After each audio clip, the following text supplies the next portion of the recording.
ఇంకోటి ఏంటంటే ఒక ఆవేశపరుడికి ఒక ఆలోచన పరుడికి మధ్యన గొడవ ఇది. హుహు. కేసినేని నాని ఆవేశపరుడు, అవునా? కేసినేని చిన్ని ఆలోచన పరుడు. హ్మ్. కేసినేని నాని చిరాకెత్తే ఒక్క రోజులో కేసినేని ట్రావెల్స్ మూసి పడేస్తాడు ఎవడో ఏదో అన్నాడు అనేసి. అదే సమయంలో ప్రజారాజ్యం పార్టీలో చేరి ఆ రోజున చేరినప్పుడు ఆవేశమే, మానేసినప్పుడు ఆవేశం. అవును. ఎందుకు వెళ్తాడో, ఎందుకు జాయిన్ అయ్యాడో, ఎందుకు మానేశాడో ఎవరికి తెలియదు. మనం కూడా చాలా ఆవేశంలో వెళ్ళి వైసీపీలో జాయిన్ అయిపోయారా? అంతే. మళ్ళీ వైసీపీ నుంచి బయటకు వచ్చాడు. మళ్ళీ ఇంకా ఇప్పుడు వైసీపీలో లేడు, వైసీపీ నుంచే కదా ఆయన రాజకీయాల నుంచి అని రాజకీయాల చెప్పి నుంచి. ట్వీట్ అంత చేశారు. ఆవేశపరుడికి ఏంటంటే వయసు పరంగానో లేకపోతే ఆయనలో ఉన్నటువంటి ఆలోచన తీరో తెలియదు. హ్మ్. కొంత ఈగోయిస్టిక్ యాటిట్యూడ్ ఎక్కువ ఉంటుంది, యాటిట్యూడ్ ఎక్కువ ఆయనకి. ఆ యాటిట్యూడే ఆయన్ని దెబ్బతీసింది కూడా. వాస్తవంగా చెప్పాలంటే నాకున్న సమాచారం మేరకైతే ఇతనికి ప్రజారాజ్యంలో ఉండి తెలుగుదేశం పిచ్చే. తెలుగుదేశం టికెట్ ఇవ్వలేదు కాబట్టి ప్రజారాజ్యంలో చేరాడు ఆ రోజు. ప్రజారాజ్యంలో వర్కౌట్ కాలేదు అతను అనుకున్నాడు. అవును.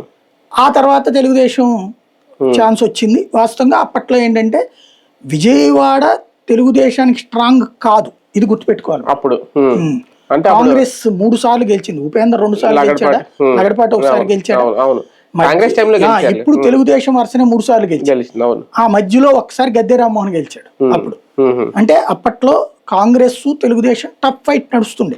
తెలుగుదేశం సరైన క్యాండిడేట్ దొరికేవాళ్ళు కదా, ఎప్పుడు బయట నుంచి తెచ్చుకునేవాళ్ళు. జయరాం రమేష్ గన్నవరం ఉంది.